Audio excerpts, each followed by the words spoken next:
Presented by KRS Music.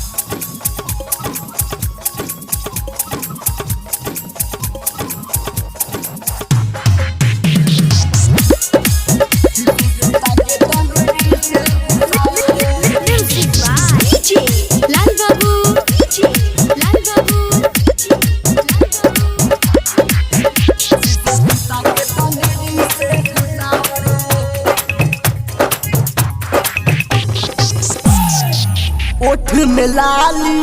कान में बाली, ओठ में लाली कान में बाली, सुनेगे छौरी लिपस्टिक वाली, तनिका हमारा सिखाओ रे, ऐसे आओ रे बिसे बोलाओ रे, शीशे सूता के तनी दी से घुसाओ रे, ऐसे आओ रे बिसे बोलाओ रे, शीशे सूता के तनी दी से घुसाओ रे।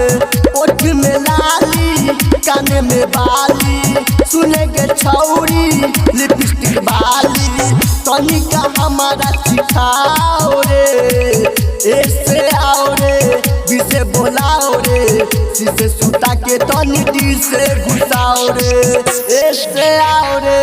बिसे बोलाओ रे, शीशे सूता के तनी दी से घुसाओ रे, ऐसे आओ रे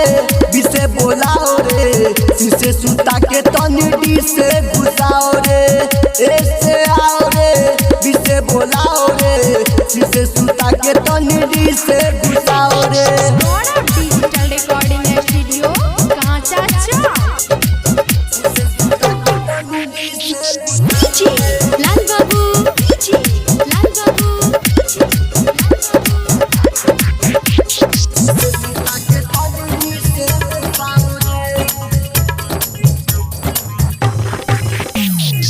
बाजे छौ गाना भोजपुरी गे, देखबौ तो हरा नाच गे, उमर हमारो जवान गे, काहे कराबै छी बदलाम गे, उठा के घंगरी देबौगे नमरी, उठा के घंगरी देबौगे नमरी, घंगरी कोन उठाओ रे, ऐसे आओ रे बिसे बोलाओ रे, शीशे सूता के तनी दी से घुसाओ रे, ऐसे आओ रे बिसे बोलाओ रे, शीशे सूता के तनी दी से घुसाओ रे, ऐसे आओ रे बिसे बोलाओ रे, शीशे सूता के तनी दी से घुसाओ रे। डिजिटल रिकॉर्डिंग स्टूडियो कहाँ चाचा लाल बाबू लाल बाबू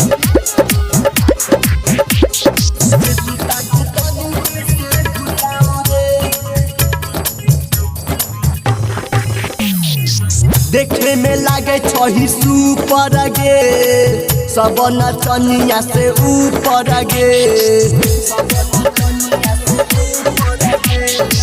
देखतो तोरा सब गे,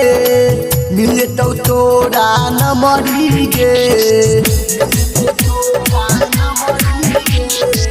कहतो तोरा हरिकांत यादव बात तू मान ले,